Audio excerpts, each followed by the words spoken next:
So thank you very much. I think hello for everyone just tuning in. My name is Renee Landers, and as Bill introduced me, I'm the vice chair of the Academy's board. And welcome to the Big Think, which is our next session today in the 2020 Ball Award campaign for social insurance. The last session, as you saw, raised a lot of issues about the past inadequacy that are currently still embedded in the social insurance system, and also the challenges for expanding the social insurance networks to include everyone who lives in the country. Kilolo Kijakazi talked about the equity or inequities in the Social Security taxation structure. Henry Aaron talked about how the efforts to preserve segregation and racial discrimination affected the full inclusion of all Americans in the original social insurance programs. And he also, at the end of our conversation, reminded us that one group that historically has been adversely affected and left out of federal policy are Native Americans. Josie Calapini also reminded us that the population of caregivers, those who work in the caregiving professions, and all of us as members of society who engage in caregiving activities for our family members this is a new frontier for the social insurance programs, and the Academy actually has been in the forefront of this with the Academy's caregiving and family care report of a year or so ago. One of the chat comments during Josie's presentation reminded us also that the society has tended to not value the contributions of people who make ordinary life possible. And in the pandemic, we've learned that these workers who are undervalued in their compensation and in their access to some of the social insurance supports are actually essential workers. And I hope that when we return to some semblance of what life was like before the pandemic, that we will not forget that these essential workers need to be considered more thoughtfully in our policies about wages and access to other kinds of social insurance supports. And then finally, Shelby Gonzalez reminded us that one large group left out typically of all of these programs are the new arrivals, the immigrant populations in our country. And this, as I'm fond of saying, not fond, but, I like to remind people, is not a new phenomenon in American culture or politics that, since colonial times, Americans have been trying to figure out who are the deserving poor and trying to eliminate newcomers from the supports of our social insurance structures. So today, so that was a great program that got us off to a really excellent start for today's consideration of social insurance. A quick reminder, at 5 p.m. today, we have a social insurance appreciation hour. And if you've already purchased a ticket or a sponsorship for the full Ball Award campaign, you should have received a link for the social hour. It's not too late to make a donation if you haven't gotten around to it yet, so you can get the special Zoom link for this program. And as Bill and both Bills, Bill Rogers and Bill Arnone, have emphasized, every dollar helps in inching us up the scale on our thermometer. If you're not able to purchase a ticket or a sponsorship today, a contribution of any amount is welcome. And after you make a donation, you will receive an email with a Zoom link for the 5 p.m. aspect of the program. If your budget allows, please purchase a ticket or sponsorship for the full Ball Award campaign, which includes more activities later this year, including what we hope will be an in-person event where Jacob Hacker and Virginia Reno will receive the Ball Award. We hope to have that event sometime in the Washington, D.C. in the fall. conditions permitting, of course. And you will find information in the slide and in the chat box about that program. So the next, we're going to, as Bill Rogers indicated, we're going to reset. We're going to reset the screen, and we're going to have the next session of the program, which is the Big Think, with our board colleagues, Douglas Holtz-Eakin, Jason Fichtner, and Robert Espinoza, as well as myself. Thanks so much.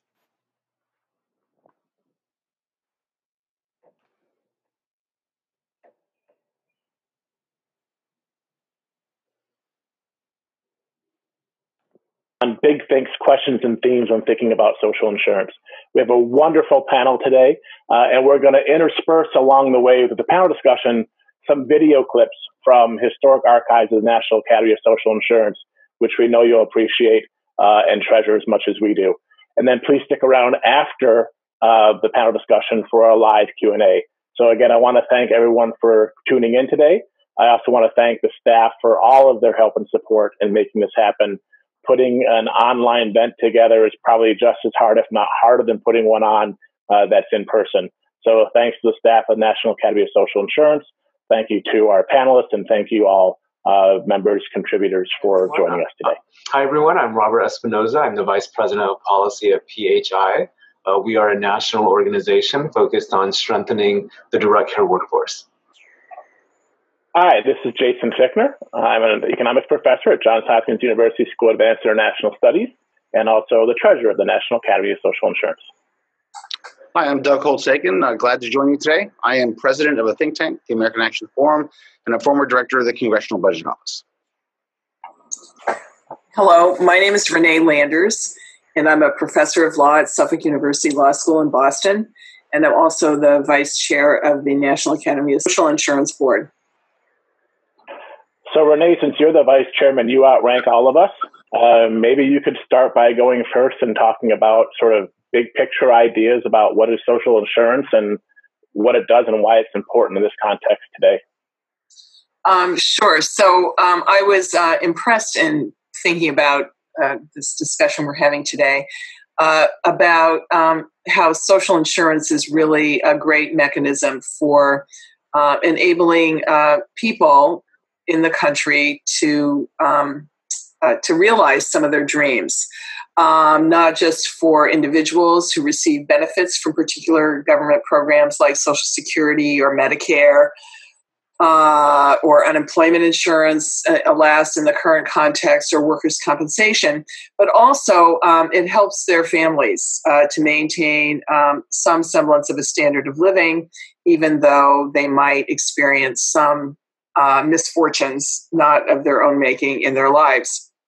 And by giving people the resources to purchase, to continue to make purchases, to help educate their children, all of those sorts of activities, social insurance really does support the ability of people to be full participants in American society and to really experience a lot of the freedoms that we cherish. But the introductory essay to this volume by Wilbur Cohen, who we miss, many of us,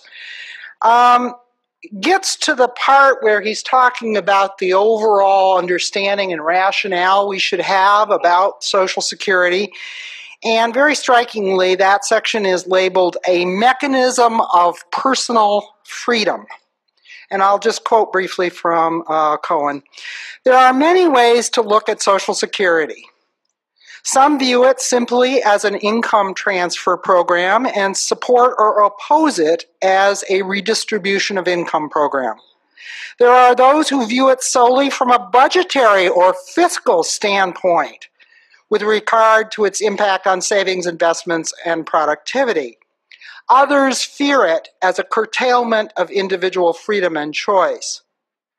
But, he says, Social Security can also be seen in a broader context, not merely as a government payment, but as a mechanism to give individuals greater freedom in their personal lives when they experience one of the major vicissitudes of life. It is a way of assuring the dignity and independence of the individual, the integrity of the family, and the stability and purchasing power of the community. Doug, would you add anything to that? I think it's just been one of the most important innovations in modern governance.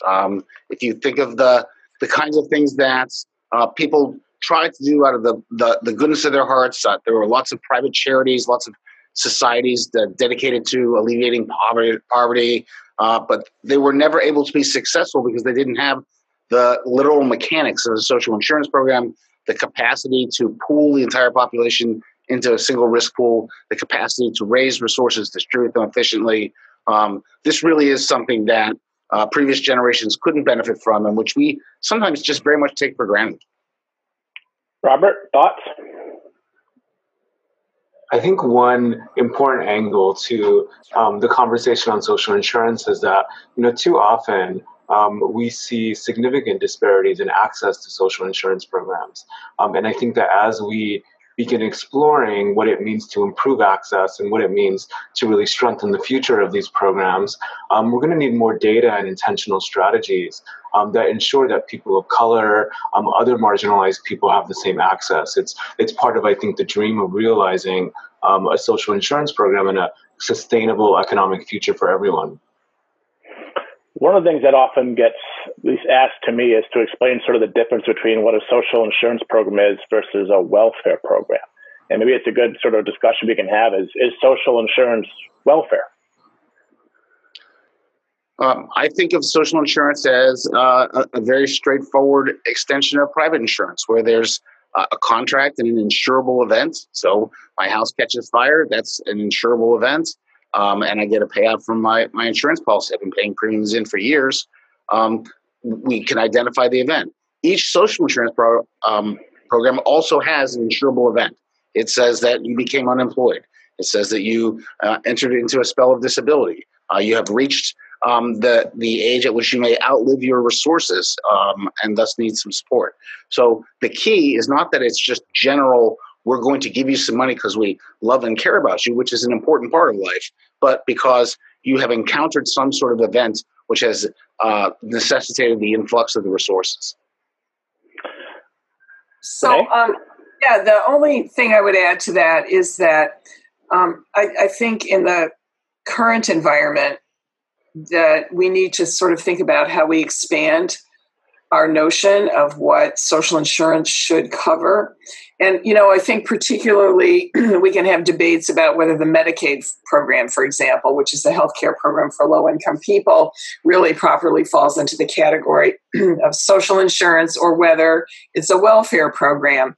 And I think that we're trying to, as we think about access to healthcare and closing some of those gaps that Robert mentioned, we have to think about programs like Medicaid a little bit differently because they really do offer the potential to try to extend, the provision of healthcare, for example, to a broader segment of the population without relying on the sort of more traditional notion of what a social insurance program might be, in contrast with a welfare program. I think that's an interesting point to make as we start thinking about insurance. Doug mentioned the idea of social insurance being an extension of private insurance. And for those of us who do public finance, we think about insurance as something that has a high cost, but a low risk of happening. And so the role of the social insurance is to take over where an individual might not think the risk is there for them and say, well, I don't need disability insurance for myself because the risk of me getting it actually is quite small. But actually, there could be a 1 in 5 chance someone my age could get disabled. And so we have a social insurance program. And I think this is a good conversation. Renee, you brought up about the idea of Medicaid. There's also a chance at some point I could lose my job and become poor and have to go on Medicaid, which could mean then that for me, that would look like a social insurance program, maybe not a welfare program. When we start thinking about access, which Robert mentioned, how do we now start thinking about social insurance? One of the things that makes social insurance different in some ways from traditional welfare programs is the contributory nature. I mean, for example, Social Security, you have to be covered to get benefits, so you have to pay into it. Do we need to keep that sort of connection and start thinking about expansions of Social Security that people should be paying into a system in order to benefit from it? Or are we expanding it now outwards to a different sort of definition, where social insurance could be something that is broadly paid by taxpayers, but not with individual contributions like a payroll tax. Well, Jason, I think that's an important point because we've already done that, right? We had a pretty tight connection between the Part A, quote, inpatient hospital portion of Medicare. There was a payroll tax for that, and we got the insurance program. But with Part B, Part D, Medicare Advantage, Part C, there is not such a tight connection. It's about 75% subsidized by general revenue from the Treasury. And that, as it turns out, is the place where I think we've run into the greatest financing difficulties. So the link between the contribution and the benefit, I think, is a very important part of the political economy of these social insurance programs. We haven't seen anything like those difficulties in financing with things like the state-run UI programs. They may or not be the best programs of your dreams, but they haven't become financial problems for the state. So it's one of the concerns you have, Doug, that you mentioned, is that if we lose that connection between paying into a system and using it through general revenues, that we could actually lose some control, the ability to control finances. Yeah, and I worry very much. I introduced myself as a former CBO director for a reason. If you approach these programs, Social Security, Medicare, for example, as just federal programs, their label is mandatory spending. The money goes out if you qualify, no matter what. It's not a discretionary act of Congress. And in my view, the invention of mandatory spending was the original sin of the budget process. For the first 150 years of this government, whatever you thought of the quality of the legislators and presidents, every year on average they balanced the budget. And then we invented mandatory spending and really expanded it in the 60s, and we haven't since, by and large. And so there's in my view, a very close connection between the structure of qualifying for the benefits, the mandatory spending, and our loss of budgetary control in the United States. I think part of the reason is that automatic benefit is not tied tightly enough to the contribution for people to do the arithmetic. And so I've been concerned about that for a while. It comes up especially right now because we're engaged in the largest, most dramatic exercise in social insurance ever witnessed, which is we are taking the payout on a pandemic insurance policy, an otherwise uninsurable event for the entire world and certainly the U.S. economy.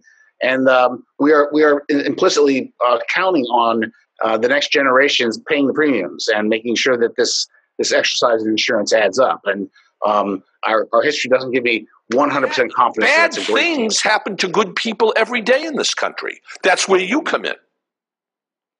So I'm a complement to social insurance. I'm a one-off aberration, the way things are done. And I doubt very, very much that what I do is much of a precedent. The social insurance safety net is the lifeline, you see. It's the lifeline. So that's my first point, as sort of a keynote from 30,000 feet point. I am a social insurer in a handful of cases. In a handful of cases. And they gather a lot of public attention because of the nature and the quantity and quality of the disaster, you see, that scars the public psyche. But I must say, I am certainly, and these programs certainly are not a replacement for what you do day in and day out of the public eye, largely out of the public eye, and do with such importance. I mean, the impact. I mean, I love the National Academy, the work you're doing. In a modern society, you guys are the lifeline.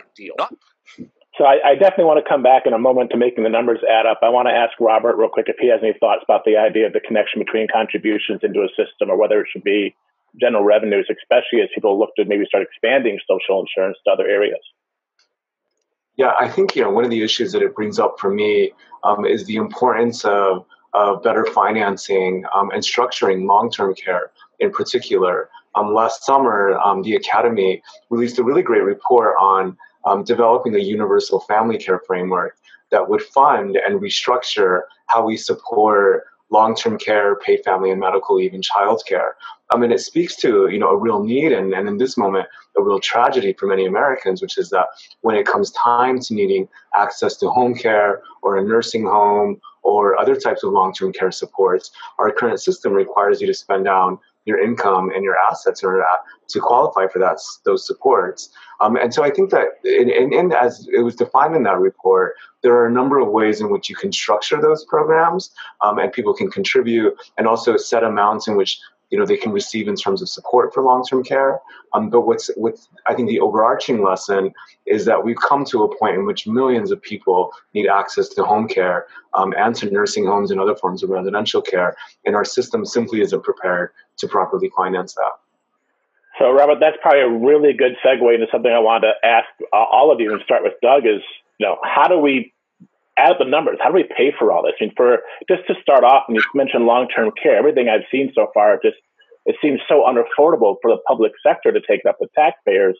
And we're still trying to get to a trust fund solvency issue of Social Security, Medicare, expansions in Medicaid. And so we have, of course, some of these limited resources. How do we make all this add up? Well, so far we haven't. So that's the honest answer. But I think there are really two very distinct contributors to the problem. The first is simply the structure of the program. Social Security is really just dollars in, dollars out. The program is not structured to make sure that the dollars in and the dollars out match up over the long term. It's not going to make it. So we will have to restructure the program, either raising more revenue or diminishing some promised benefits, or some combination of both. There's a second layer of the problem, which has been the poster child of which has been healthcare, where the underlying cost of the activity becomes more and more expensive, and you have to figure out how to finance it. There, I think the key is to bring to bear better market forces and other cost control and efficiency incentives, so that you aren't putting onto the program the burden of financing something that costs more and more every year, but instead something that's growing at a manageable pace, like the rate of productivity in the economy, and you just have to structure the financial transfers to make it. One of the things that sort of concern me is something we've talked about often, is the dependency ratio. And you mentioned the idea of labor productivity and economic growth. We also have a demographic challenge. We have, aging from above, and we have aging from below. And from above, we have an increasing share of the population that is becoming age 65 or older. The entire population is growing, but the share of those 65 and older is getting greater, and they're living longer. So they're taking more benefits and more resources. At the bottom, we're seeing less childbearing, less fertility, less childbirth, which actually is probably compounded by the coronavirus pandemic. Through 2008, we saw a drop in fertility and births, and I think Brookings came out recently and I think they might have upwards of 500,000 reduced births because of the recession. And so we're seeing sort of this being squeezed. And if you go back and look at some of the ratios of the number of workers to beneficiaries, those between age 20 and 64 versus those 65 plus, you go back to, say, 1945, and it was 8 to 1. You had 8 workers for every potential beneficiary. 1980, it was 5 to 1. 2015, you're at 4 to 1. 2025 will be at 3 to 1, and it starts declining down to 2 to 1. So we're basically getting to the point where you have less and less workers to pay for more and more benefits for the elderly. That seems to be a general financing problem, regardless of whether we add on to benefits, and how do we account for that? Do we have to do more and let more immigration in? Do we have policies that encourage more births in families? Or do we have to literally, as Doug says, find some way to reduce benefits or increase taxes to make all of this work? Well, the other issue that's buried in those numbers that you were talking about, Jason, is the composition of that younger demographic cohort, or the cohorts at the younger demographic levels, because the population is also increasingly more diverse. Let me tell you a little bit about those changing demographics. Already, the majority of babies born in this country are children or babies of color. Already, 40% of those under 18 in this country are young people and children of color. By 2023, children of color will be about half of the children in this country, and by 2025, they will be the majority. We know that somewhere between 2042 and 2050, the majority of people in this country will be people of color. The problem of general economic inequality comes to bear, because the problem that you talked about of, having 2 workers for every 1 person receiving benefits will only be exacerbated if those workers are not well educated, don't have quality jobs that compensate them well, so that their contributions to the support structure for these social insurance programs are actually substantial. And so we really have to start thinking about ways in which social insurance interacts with other societal efforts, government efforts, on educating the population, training the workforce, eliminating discrimination, so that this proportion of workers, which will be eventually about 50% of the workforce, is actually capable of supporting some of these infrastructures that we all rely upon. Amen to that. I mean, there is no substitute for improving the productivity and the outcomes in our K-12 and even before education system. We are genuinely failing these children on a large scale right now. It's one of the, I think, our biggest problems. It's an interesting issue, Jakes, because there were 2 very important decisions made early in say, Social Security. The first was to settle on a pay-as-you-go financing system where the current generation of workers pay for the current retirees. It didn't have to be that way. It could have been a situation where during my lifetime I paid and then I pre-funded essentially my benefits. It could be some cross subsidies, but out comes the money. The dependency ratio matters a lot in a pay-as-you-go system. So having made that decision, it's come back now to really rear its ugly head. Second thing is we didn't bother to recognize that the demography was present and could change. Other nations have indexed their Social Security-like systems to the demography so that they automatically, as longevity increases and things like that, retirement ages adjust. We didn't do that. We could undo both of those decisions. It'd be very difficult to do the transition where you have to pay the current generation retirees and save for your own. But those were decisions that were made. Past those, let's just go back to the basic importance of immigration to the U.S. It can never be overstated. The native-born population has sub-replacement fertility and has had sub-replacement fertility for a while. All of our future growth in population, composition of population, quality of labor force, everything that we are going to value in 20 and 30 and 40 years comes from our immigration decisions, and we need to make them in a proactive and rational fashion. It's the least well-utilized economic policy tool in the United States. That's a fantastic point, Robert. And yet we're so far away from that. I mean, I think that when you look at the last few years in particular, I mean, anti-immigrant sentiment is at its highest probably ever.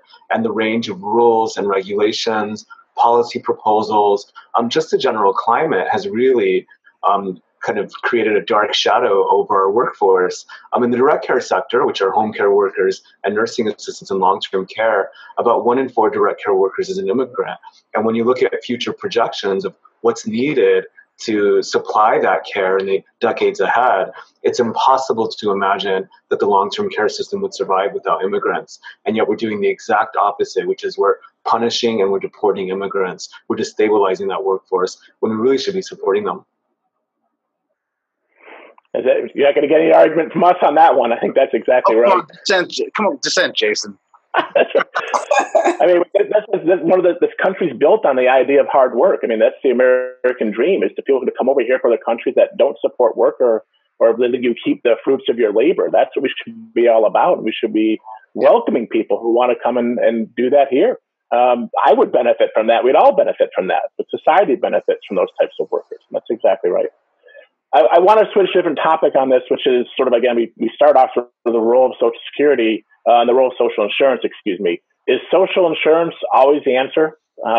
Where are sort of limitations when we start thinking about where it should go in the future? And I'm not saying we're going to draw a bright line, but there's been a lot of questions about whether we should move into universal basic income, whether we should have, government forgiving student loan debt.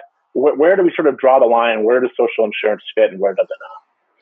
So I don't know where the line is, but I suggested this question, full disclosure, because of of the following experience. I've spent the past 3 years on a bipartisan working group looking at issues in paid parental leave, paid family leave, paid medical leave, things that there's a tremendous interest in the United States. And if you go up on Capitol Hill and ask people, what do you think about the idea of paid parental leave after birth or adoption? Yes, that's fantastic. Got to do that. Both sides of the aisle, but there's no money. And so this is a social insurance program for which there appears to be great support. There's documented benefits to this for both the parents and the children. And we can't get it over the finish line in part because we've got these other commitments. And so what I wanted to raise was the question, how do we continue to modernize the social insurance system for the needs of the current generation of voters and workers with these legacy systems that we have made commitments to? I think that becomes a really big issue right now. I think it's in the digital era, in the modern era, where we have adult age working people in the workforce and we have a longer generational lifespan, we actually have a different set of challenges and a different need in terms of infrastructure and social programs and public policy frameworks than we did several generations ago.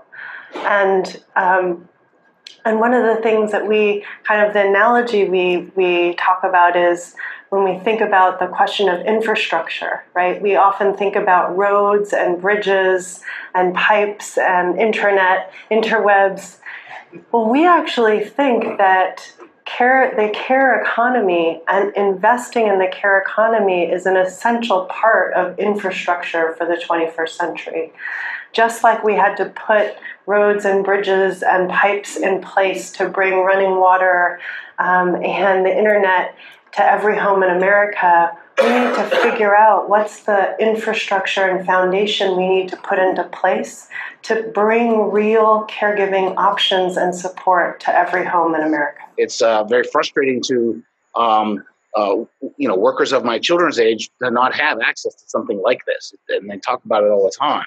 So to me, it raises the question, to go back to what Renee said earlier, okay, how do you want to think about healthcare, right? Do you want to think about healthcare in its original incarnation, the health insurance for acute care, acute episodes of needs for care? That's a pretty insurable private event. Private insurance markets could do that. That isn't how we ended up doing things, however. We sort of merged in the financial insurance with the provision of the care, and particularly with chronic diseases, you have to do that, right? You have to actually manage the care. That's not an insurable event because it happens every year. And so we now have healthcare in the United States as this sort of funny composite of a financial product and a care product. And we have a lot of the government resources tied up in providing it.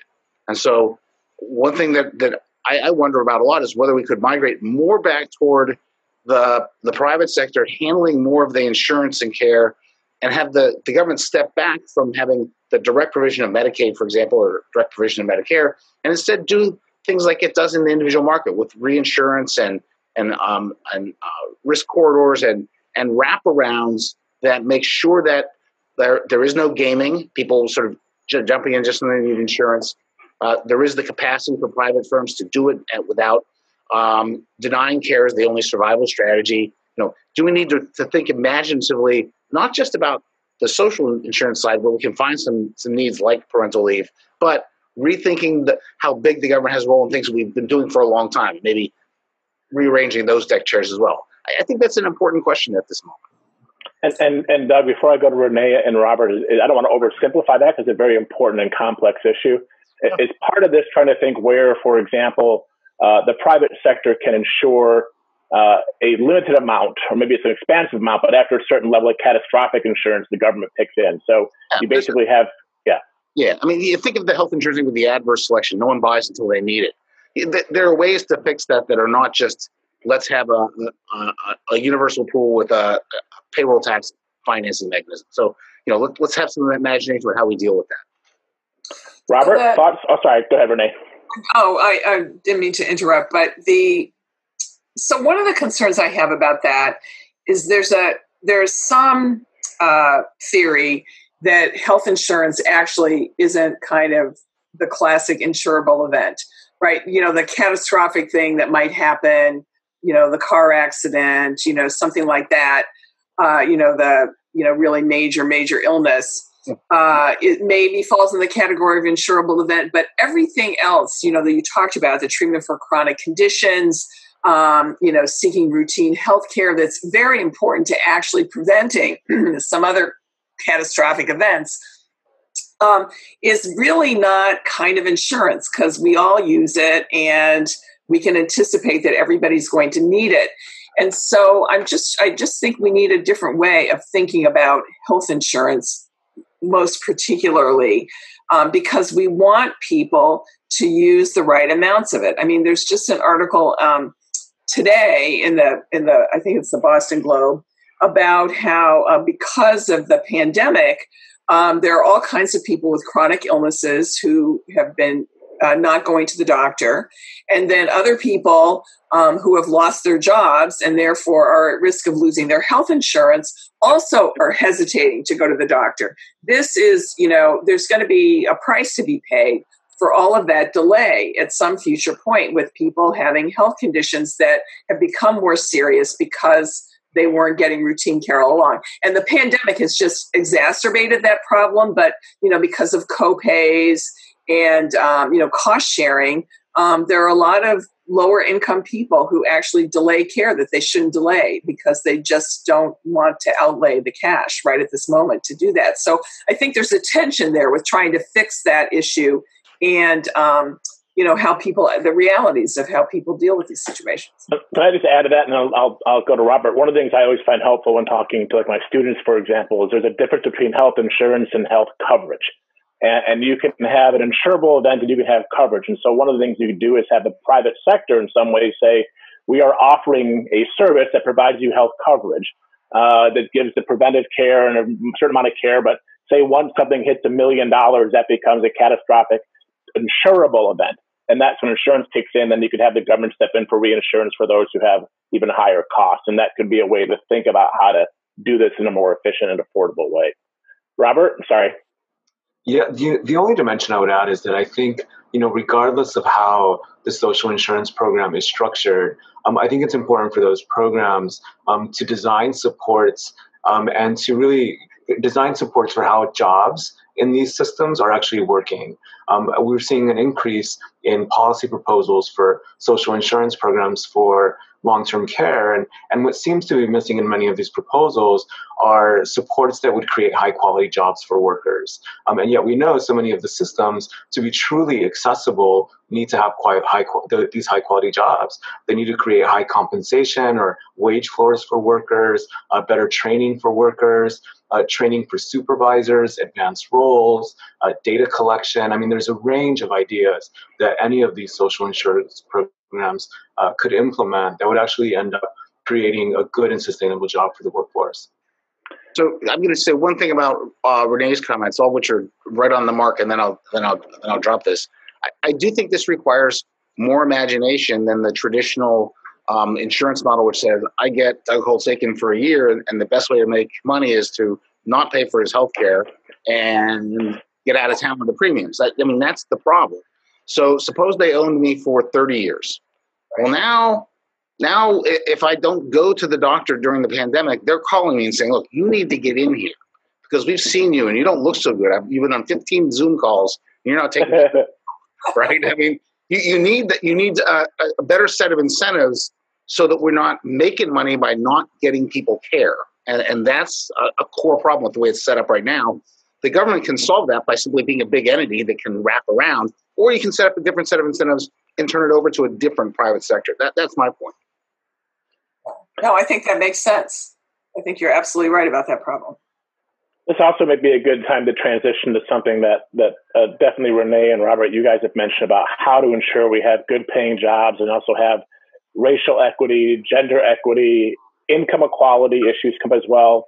And you start thinking about how do we basically ensure within E that social insurance takes into account the disparities we are seeing going on today with racial, gender, and income issues. And one of the things that always comes to mind when I have these discussions on this on a simple basis is, again, Social Security, and start thinking about longevity.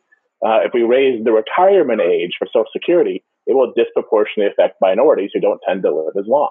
And so those are things like how do we make sure we consider this when we start thinking about social insurance and ensuring with an E now that it is there for all of us as we go forward in the future. Well, another aspect of that is the Academy recently did some work with AARP on this problem that workers who have physically demanding jobs have, because, raising the retirement age for them is not necessarily going to be a good answer, because even with the retirement ages set where they are now, they are retiring earlier than other people because they cannot continue to perform the jobs for which they've trained and which they've been working for most of their careers. Just because that they're, for younger, more fit people. And so there are all different kinds of workers who sort of see that retirement age issue differently. And maybe part of the solution is, well, what kind of jobs can we transition people to who find themselves in that situation of just really not being able to do the job that they've been doing most of their careers? Robert? I think it's clear our country is at a reckoning point in terms of thinking about how systemic racism is endemic to so much of our society, and for us, it's an opportunity to think about the ways in which it plays out in social insurance programs. I work closely in the long-term care and direct care workforce sector, where there are clear racial and gender disparities for both consumers and for workers. I think a key first step is usually looking at data and trying to understand where disparities, racial, gender, and other disparities are occurring, and what are the specific barriers that people of color as consumers or as workers are facing, and at which step, right? At many of these programs, in theory, should be equally accessible, but in practice, we know that discrimination happens in a number of ways, and people of color often don't have the same level of access at critical points. 2 points here. I think, the more that programs become culturally and linguistically competent at every stage, the more we tackle discrimination and differential treatment. There are many stories, for example, of people of color not receiving the same level of referrals from their doctors at the same level of treatment. And for workers in the direct care workforce context, where 59% are people of color, I think it's about transforming the quality of their jobs, looking at all the barriers that they have, both on the job, from compensation to poor training and so on, but also their life barriers. What are they facing in everyday life that makes it almost impossible to be present on the job? I think data is definitely very, very important, and the idea of having more and better data to analyze. It's also trying to recognize that we need to be on the lookout for this. I think a lot of times when doing social science research, many of us don't even consider the lens of racial inequality in some ways when we're doing the research. We look at the aggregate data and just say, here's what the aggregate picture shows you. And so maybe having a more keen awareness of having to look deeper and dig deeper into the data to see these issues. I think one of the videos that's going to accompany our discussion has taken on a different urgency. I actually contend that when we look forward, equity has become the superior growth model for the nation. Because only by investing in those who are at risk of being left behind, it includes people who are white and poor, people who are white and living in rural communities, and it includes all of the people I just described, that the equity agenda is the agenda that's going to take us safely and productively into the future. And so when I say that I'm going to be talking to you a little bit now about race, I didn't want you to think that we now have moved into a discussion about a special interest group. I'm talking one about of the speakers, the same old way. If we're really going to identify and address some of these problems, we really have to explicitly try to identify where racial discrimination and disparities and other kinds of inequities, come into the picture and what to do about them. And I think the other thing that cannot be underestimated, I've been thinking a lot about this recently, is the role the government has played in creating some of these circumstances that have led to disparities. Everyone knows the story of, the segregated public educational systems in the country. They're still very segregated, and people of color tend to have access to poor quality public education systems. I mean, this is a national tragedy, and shouldn't be happening. Healthcare system also has experienced from, government sanctioned racial discrimination until the creation of the Medicare program in the 1960s when it started to be eradicated. The thing that is frequently neglected in this story is the application of the Title VI of the Civil Rights Act. I just wanted to ask you about that. What did this do to integrate hospitals, medical services? In order to get reimbursed under Medicare, they had to demonstrate that they were integrated. And toward the end, before the program actually took off, between the Public Health Service and Social Security employees, we had hundreds of inspectors. They were regular employees of these two organizations, drafted for this purpose, inspecting these hospitals in the South to make sure that they were assigning beds. Now, this is, in the past, elderly people mostly were serviced in wards, but Medicare set up a standard of semi-private rooms, 2 people in a room, was actually assigning these rooms on the basis of the way they came in, mixing up the races, that everything in the institution was integrated in terms of started to be eradicated. Eating facilities. And there's, we need to take many, many more steps. And then, the legacy discrimination in the housing markets, which has led to substandard housing for many of these workers that you're talking about, Robert, has also contributed to a whole range of social problems. So I just think that the government's role in really trying to change these historic ways in which discrimination is operated is a really important thing for us to consider across the full range of programs, the social insurance programs, as well as other ones. And it shows up in a particular way. I mean, the dollars really are colorblind, gender blind, but the underlying provision is not. And so where the government has a big role, not just as a financer, take the money here, deliver it there, but in designing the program, picking the management, picking the benefits, and that's happened in so many places. That's where that legacy lives on. And thinking about how we design those programs and how we can make them better, I think is the key thing in this circumstance. And that's where transparency is really important too. I mean, we're seeing that in some of the distribution of the pandemic relief monies, right? There's been a resistance to complete transparency about, who's getting the money and for what reasons and what parts of the country and all that sort of thing. And I think that, there's no excuse for just not having it be transparent. Yeah, I think the most vivid example of this is, some of the very early data in the COVID-19 pandemic was, conditional on infection, death rates are higher among minorities and communities of color. Why is that?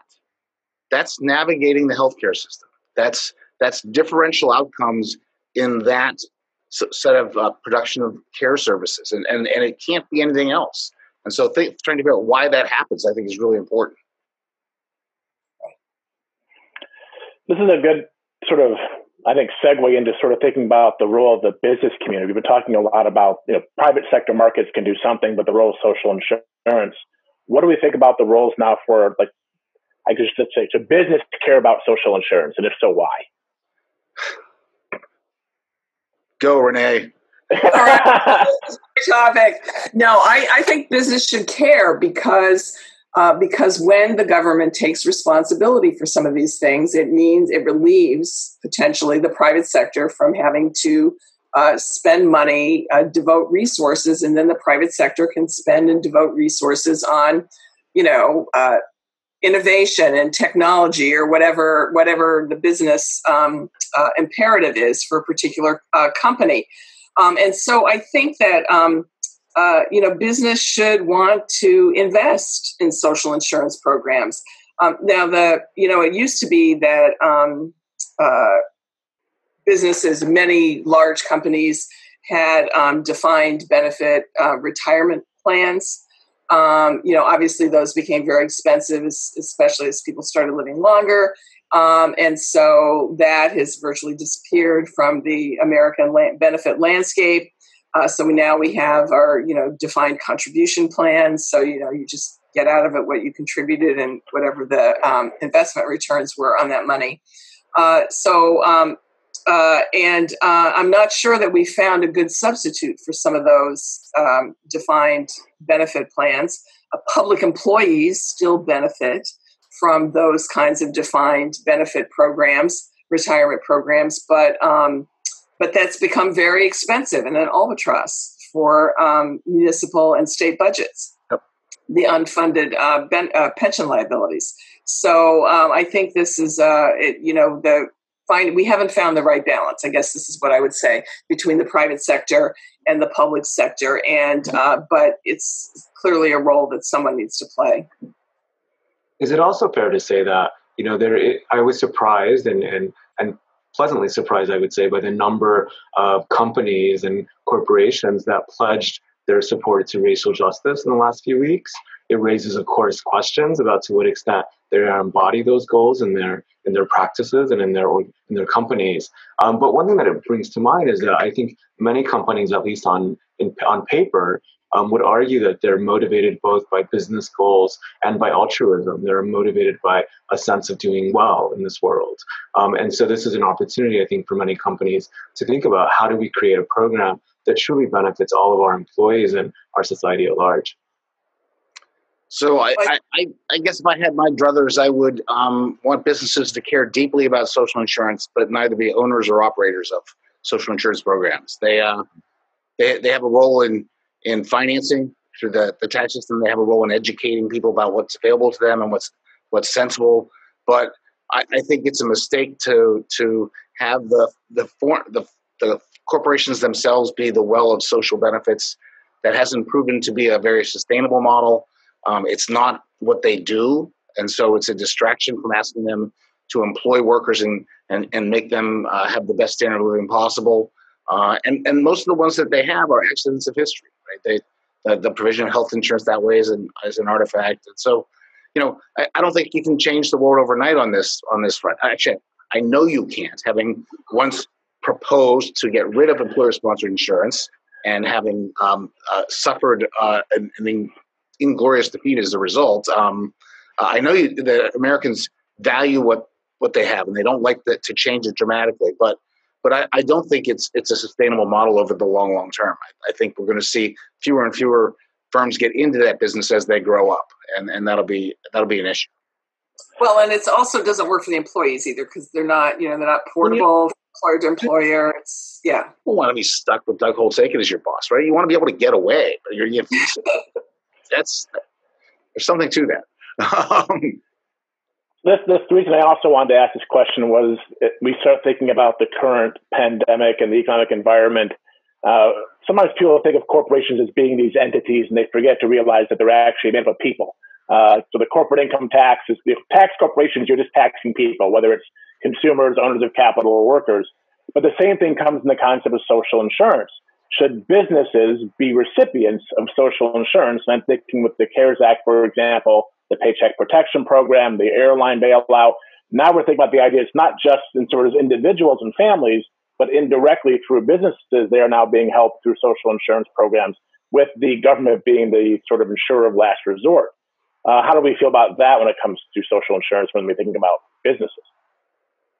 Well, I at least think this is as I said, this enormous exercise in social insurance on an intergenerational scale. I mean, we are taking trillions of dollars and flooding it into the current population of the United States, and that premium is going to be paid by generations in the future. And I hope successfully without impairing them greatly. How we do it does matter, and I at least will defend how the Congress and the administration did this, because ultimately the goal is to take care of the people. You shouldn't care in any great deep economic sense about the particular firms that are out there right now. We can get new firms. Sorry, I hate to be heartless, but it's true.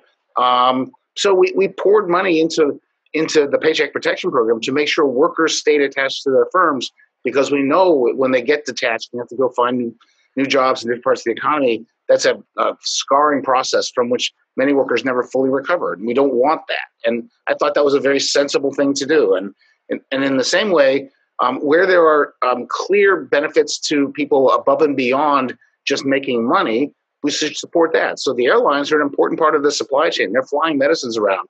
The reason it costs us to check a bag is they don't want anything down there. They want the valuable cargo down there while they're flying. And so I thought it was important to keep those planes in the air in the presence of the virus, make sure that we didn't have further disruptions in important supply chains. Was it perfect? I bet not. But I think, an attempt to use those vehicles as a way to get cash to people in important ways? Yeah, and I think that's what we should have tried to do. Renee, Robert, any additional thoughts on that? You're both like, I think Doug makes a great point, because one of the things you hear a lot about is sort of, you forget that businesses are sort of the engine that people then come together with to create innovation, whether it's a self-employed person as a small business or a large corporation. And in some ways, Doug is exactly right. If you basically have the destruction where people are laid off, the transition time to find new employment, to train them, could be a lot more costly and then including the UI insurance payments and the welfare payments could be a lot more costly overall than helping a business keep those employees attached to the labor force until the economy recovers. And that may be a way to start rethinking about social insurance. Maybe the UI system could be more than just paying an individual when they're laid off, but helping an employer potentially keep a worker attached to the labor force for maybe 26 weeks to see if the economy recovers. And that's something Europe might be doing, and that might be a way we can think about expanding social insurance. I mean, the way I thought about the Paycheck Protection Program, simple terms, is we wrote checks to people, and we had a large national debate about whether the Treasury could write checks that are $1,200 and get them to the right people in a reasonable amount of time. And, you all heard the stories about how effectively they did it. The most efficient check writing system in the United States is the payroll. And so we just gave the money to the firms and said, write those people a check for their paycheck. That means they get the same amount of money they always got. They can pay the bills that they always had. And that seemed to me the right thing to do, take advantage of what we already had working. Yeah, no, I agree with that. And, the only question about it is, sort of the middleman of the banks, that seemed to be where some of the hiccups occurred. That seemed to go better the second round, but that was just, so you have to question, if that's the best way to go about it. I have a litany of grievances that I will nail on the door of the Treasury at another date, but for the purposes of this, I thought it was a good try. I do agree with that, even though my recently deceased mother did receive one of the $1,200 payments. So now I can argue how to get the money back to the government. Little hiccups here and there. But in the general scheme of things, getting people money, because it also supports the local communities where they live, because they're able to continue doing the spending that they were able to engage in. So the question is then, this goes back to what Jason was mentioning earlier about, universal basic income. If we all agree that people need some sort of general, reliable, consistent level, income to sustain, the activities that we would all agree a person's reasonable life should involve, is there some role for social insurance in trying to bridge the gap between some of these low-income workers that Robert has been talking about and, what that sustainable lifestyle might require in terms of income? I'm the dissenting voice on this one. Universal basic income that's not an insurance program. There's no insurable event. That's just everyone gets a check. And that's my issue with it. It's been my observation that in every era there have been some really rich people and some really poor people and a lot in between, and not all of them should be getting checks. We end up with a very, very inefficient system where we have to raise a lot of money because we have to give everybody a check, but most of them we really shouldn't be getting a check. And I prefer what we have now. It's not as elegant, but we have programs targeted on problems people experience. And some of them are poverty, some of them are disability, some of them are health, some of them are, go through the list. And I won't defend those particular programs as perfect or argue we have exactly the right list. I actually think, as I said earlier, we ought to have the flexibility to add new things as we see the need for them. And we don't seem to have that flexibility. That's a concern.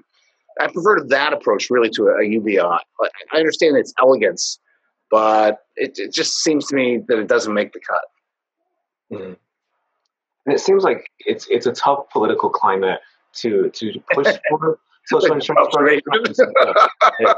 Not just the divisiveness and the bipartisan divisiveness, right? But I think the this general attack on the safety net and this ingrained idea that somehow, our circumstances are the results of our personal choices and et cetera, right? I think that part of the work that needs to happen in the social insurance side is culture work and framing and messaging and really moving people's minds on understanding that circumstances are often historical and generational, and they're rooted in the communities we're born into.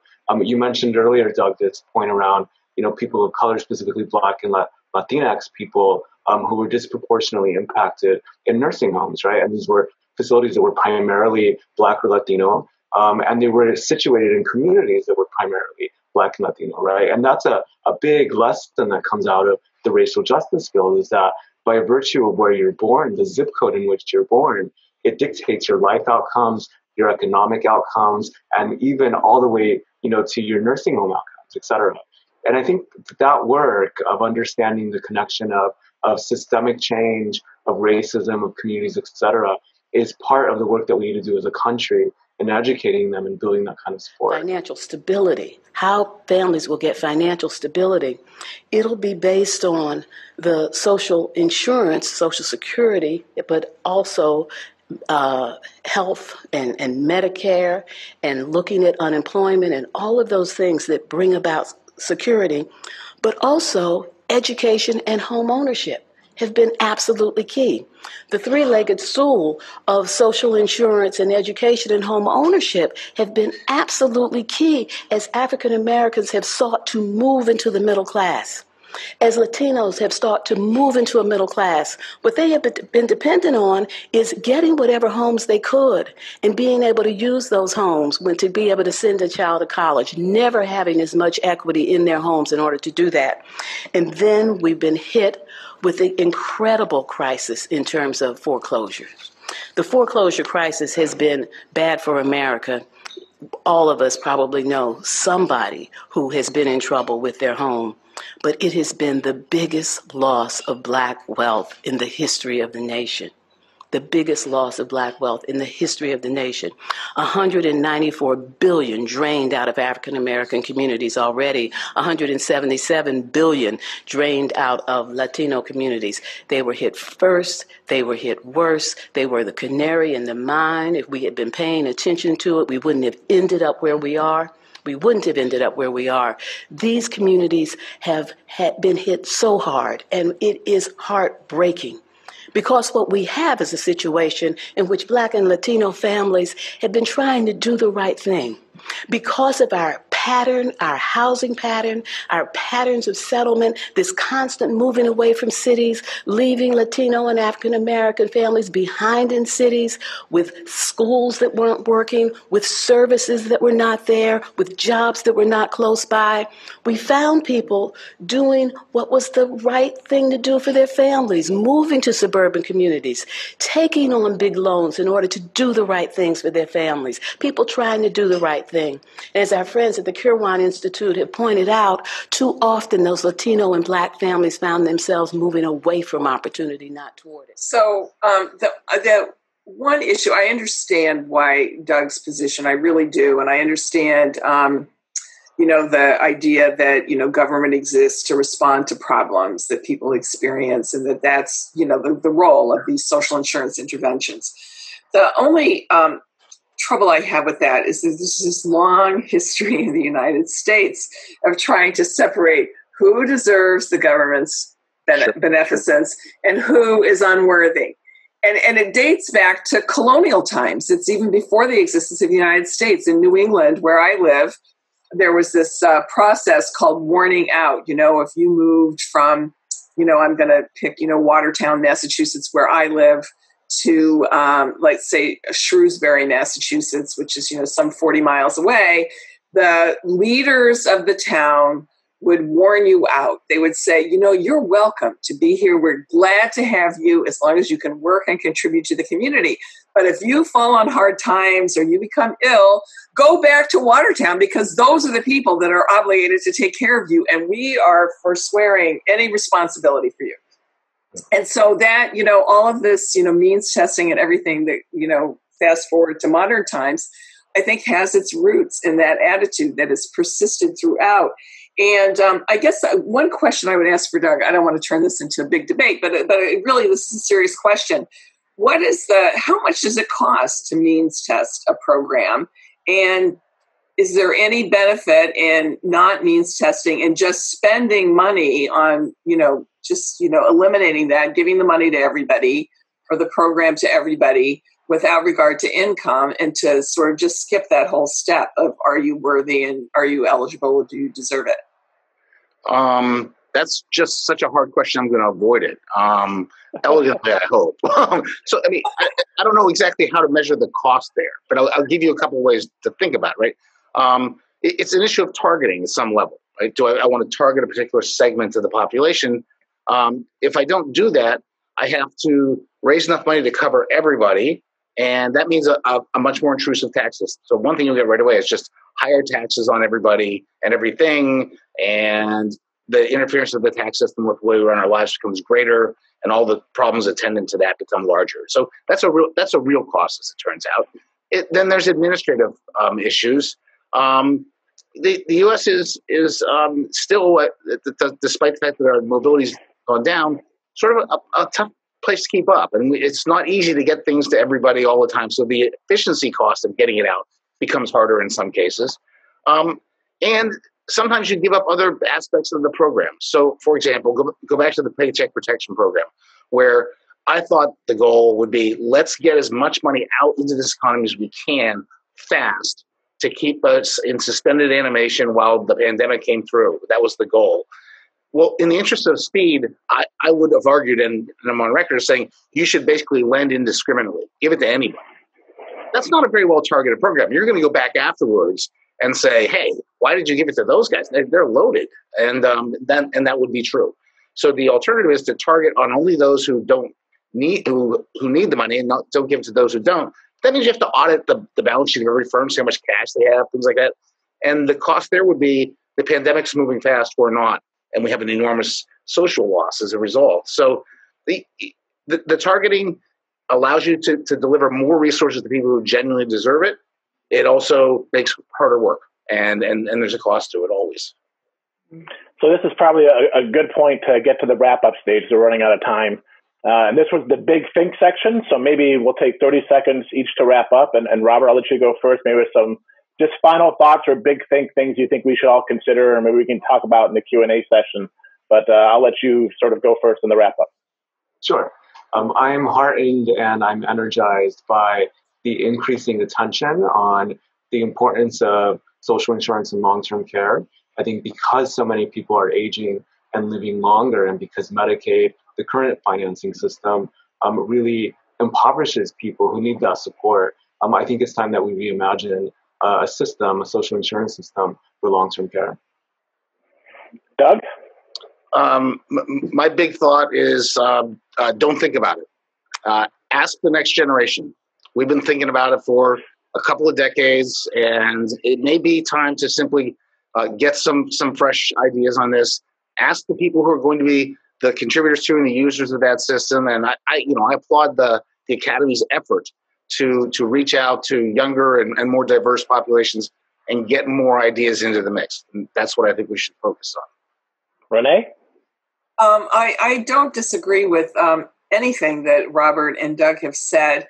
And I just wanted to emphasize, the Academy's role in all of this, that we have these internships every summer for younger people who are still in school, and graduate programs to learn about social insurance and to work for nonprofit organizations or, the Academy itself on issues affecting the social insurance system.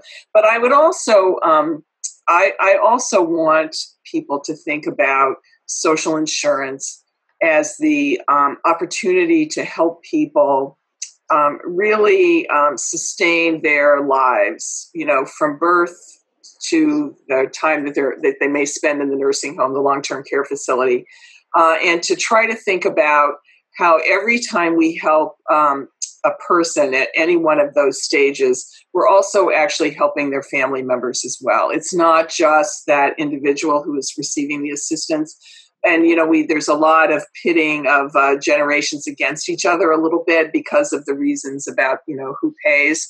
ultimately in the future for the cost of the programs now. But I would also just want people to keep in mind that when we're paying for your grandparent or your aunt or uncle to be in the long-term care facility, it means that you are free to continue spending your money to educate your children or to pursue your own education, to invest in a home, and that you don't have to foreclose opportunities for yourself because you're trying to, help with these very expensive investments that we need to make at other stages of life.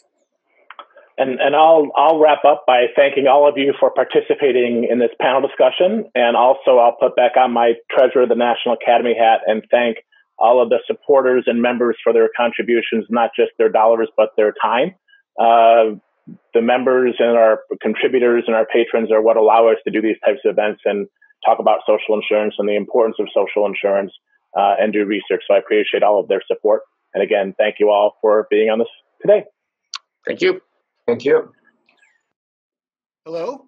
I hope that you enjoyed the pre-recorded discussion, and we thank you for joining this live discussion. I encourage you to participate by using the chat feature on your screen where you can ask us a question and we'll respond to it. Let me note that this entire recording will be closed captioned and put on the Academy website post-event where it'll be available for you. And so let's take a look what we got. And to kick it off, what do we have? From Owen Griffin. If you look forward and consider the projected automation of low and middle level jobs due to AI, won't corporations be less interested in social insurance as they will have less workers requiring these programs? And given the trends of the aging population and lower fertility rates, the government's role might have to be elevated and employer-dependent insurance should be reduced to a supplemental role. Is the Academy looking at the seismic near-future ramifications that AI will have on low and middle income workers and the economic instability it will heap onto the economy already post-COVID-19? Why don't we start with you, Renee? Oh, thanks, Doug. Thanks so much. The Academy definitely is looking into these issues. One of the major, reasons that the Academy undertook the previously mentioned report about universal family care is because of these economic shifts. The Academy is also currently involved in a study with a study panel of assured basic income and other related kinds of programs, really trying to update the social insurance infrastructure to deal with some of these stresses or changes that have been brought about by globalization and automation, which is, making for different, changes in how employers use workers. And also, go ahead, Jason. I'll just add, it's always tempting to sort of look and say, here come the robots. The robots are coming. They're going to kick us all of our jobs. But if you look back through history, there's always been this creative destruction where innovation has gotten rid of some jobs, but it created a lot of new jobs out there. And so part of the role we're looking at the National Academy of Social Insurance is figuring out not just the role of social insurance, but what does that mean for an expanding, productive, innovative economy? What new jobs are coming and how do we fit social insurance into those new jobs? We may not be able to predict the future very well. It's the old joke that predictions are hard, especially when they're about the future. But we've seen innovation happen throughout history. And again, when innovation happens, it usually creates better lifestyles, better societies, and more for us to do. So we need to be aware, yes, AI is coming. Yes, the robots are coming. But I think there's going to be a lot more jobs and opportunities for us along the way.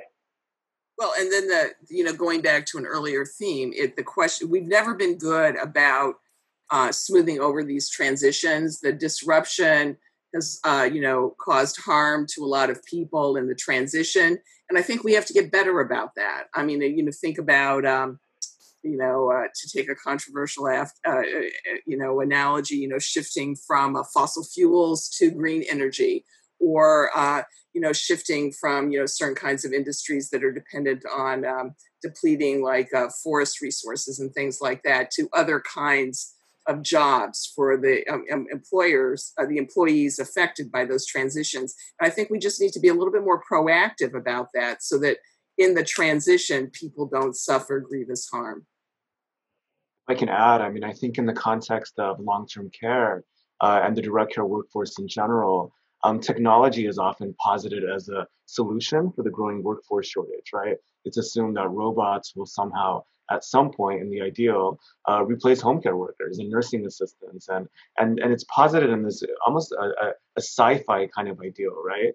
And yet what we know about direct care work and long-term care workforce in general is that most of that work is paid hands-on care, and it requires a person to be in the home to deliver that support in person. And while technology might help with, say, with scheduling or with addressing kind of supplement, supporting the work that direct care workers are doing, it's never going to replace it. And I think that's part of the equation as well. And I'll just note that the Academy is doing some follow-up research with AARP on Social Security innovation, because these sort of here come robots kinds of fears also affect the older workers who have a much harder time finding a job if they lose their job. And so we need to be a little more creative going forward to make sure that we continue to provide them employment opportunities until they want to retire. Mm-hmm. So one of the things I wanted to raise is how we should think about another legacy of the past, which is our very federalist approach to all of these social insurance programs. Is that something that we need to make go away and think about doing differently in the future, or is that something that people support? Well, I think it's not an either or kind of proposition, because I think there are some not so great aspects of federalism in our system. I think federalism is a theory that in some ways was a legacy of efforts to try to reinforce the ability of states to engage in segregation, and obviously it's hard baked into the Constitution, but protecting slavery was part of that process as well. But I also think that there are, and so when we see it in the states that have not adopted the Medicaid expansion, leaving their many of their millions of citizens without access to healthcare coverage that is available in other states which have adopted the expansion. You see some of the different levels of Medicaid benefits paid among the states. Some of them just actually are actually just not. The income levels are so low to qualify that they really don't help as many people as they possibly could, and that's the downside of federalism. The upside is in the current pandemic, when some deem the federal response to the pandemic to be inadequate. It's left room for the states to step in and to take make more aggressive responses to try controlling the pandemic. And so, I view that as kind of a positive aspect of federalism. So I don't think it's an either or, but I think it's not an unadulterated good in the way that you hear some people talk about it sometimes. Yeah, I'd add to that. I think Renee's right. It's not an either or, but there's very important differences in where the roles of the states come in. And then I still think there's a role for the states to be laboratories of democracy, and for them to try out new things before we sort of federalize things and maybe screw things up. And there's a role for the federal government to be a backstop. I think we're seeing now in some ways both the pros and cons of federalism. We look at the unemployment insurance system, which is state run, but the federal government can step in and help out in times of recession. But we're seeing different levels of states have different capacity to actually run these programs. I think last I checked, 12 or 14 states still use COBOL from their back end systems, and they haven't modernized it yet. And so there could be a role for the federal government to provide money to help them shore up and modernize their systems. And again, when there's times the state funds can't handle a recession that's regional, the federal government can step in. So again, to Renee's point, it's not everything should be centralized, everything should be left to the states. There's a role for both, and it's important to have a discussion of where we see those responsibilities mix and mingle. Yeah, and if I can build on that point, I mean, in the context of long-term care, where the federal government has lagged behind in pushing forward the social insurance program, states have actually picked that up, and you've seen exciting proposals in Washington State and Hawaii.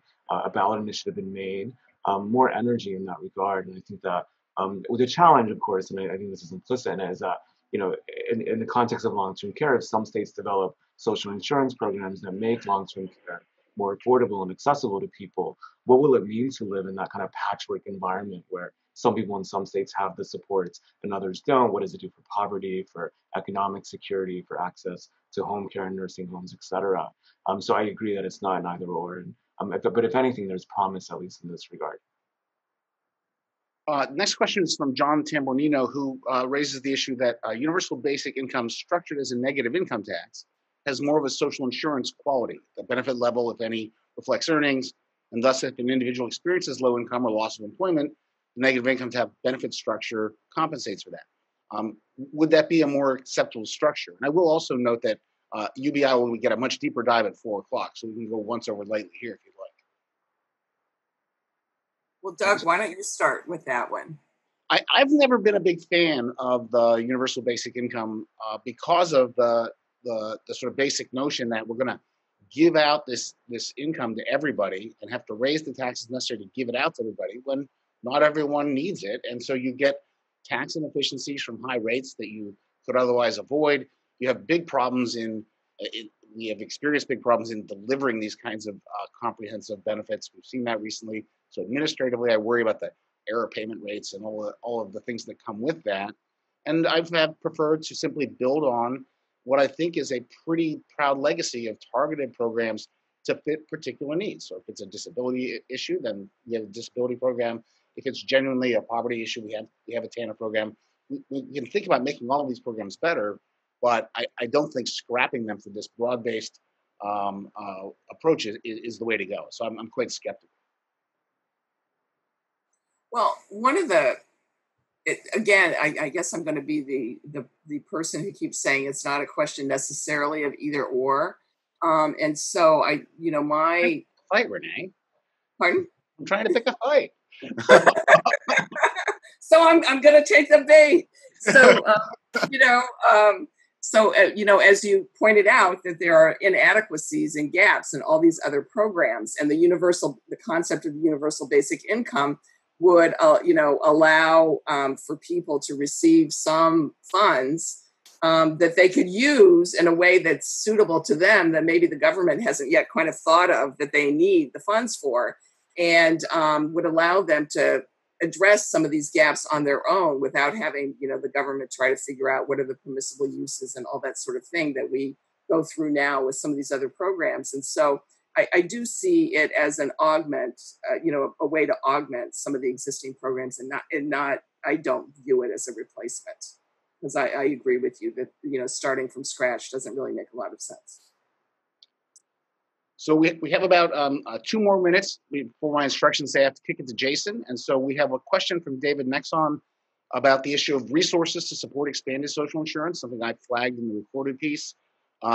He says, is it correct that U.S. tax levels are low relative to both history and other developed countries? And how does the growth in inequality exacerbate the issue of financing new programs through the traditional social insurance payroll taxes? Jason? Yeah, I think one of the issues, this is important, we only have a few minutes left to talk about taxes, because people point out that the U.S. is a low-tax country, and it just depends on how you look at the data. In some ways, the U.S. relies heavily on income taxes and payroll taxes to fund government. A lot of other developed countries, of course, rely on consumption taxes like the value-added tax. But a value-added tax is more regressive when it comes to the tax burden. And so when people start thinking we should be more like Canada, more like UK, more like Sweden, you have to realize that they're taxing even lower income people and middle class income people to pay for those very benefits. There's only so much we can do on the income tax side. And there is a big fear amongst both people on the left and the right that we are relying too much now on the payroll tax to fund social insurance programs. And that if we're going to expand these programs, we're going to have to look for more additional revenue sources someplace else. And they're not just going to be basically a wealth tax or tax on the wealthy or the rich. There's not enough money there to pay for all these programs. It's going to have to be more of a mass tax. And so we have to consider both the benefits and how we're going to pay for them. We start talking about expansions of social programs. So in the interest of staying on schedule, I'm going to now kick it over to Jason for some remarks. Jason? I get the last word on taxes and the last word on the panel. That's beautiful. So thank you, everyone, for joining in for us today. We need to start wrapping up this session. Before we go, I want to quickly remind people about donating. Thank you to those who have already responded already. Our goal is to raise $100,000 by June 30th. And today you're putting us much closer to that goal. As you can see, I'm very pleased to thank the Peter G. Peterson Foundation for a generous policy leader level sponsorship. Thanks to the support, we're already over the $65,000 mark, but still a ways to go. Thank you again to our other top sponsors at the policy leader level, AARP and Anthem. We're counting up the additional contributions coming in, and we'll give you another update later this morning. Your financial support makes possible all the great work the Academy does. For example, as Renee mentioned, the Academy recently conducted a Social Security Policy Innovations Challenge, which yielded 4 practical, cost-effective solutions for millions of older workers at risk of needing to claim Social Security benefits early because they're in physically demanding jobs or for other reasons such as caregiving or illness where they can't continue working. And we'll put up a link to this report and the challenge in the chat box. Your contribution helps get these potential policy ideas and solutions to the offices of policymakers and other community leaders across the country, and to work with advocates who can push solutions forward. Even something as small as a $25 contribution helps cover the cost of having a website where anyone can access any of our reports for free. Our current website is 10 years old, and we're launching a new site later this year to make it easier for people to find useful information. We're also continuing our research work, and your Ball Award ticket supports this work as well. Thank you. Robert? Thank you, Jason, and great news. Up next is the Medicare and Medicaid at 55 session with my board colleague Meryl Friedman, along with Paul Ginsberg, John Oberlander, John Rother, and Ann Schwartz. We'll reset the screen for a few minutes and start the program again at 11 a.m. Thank you for joining us.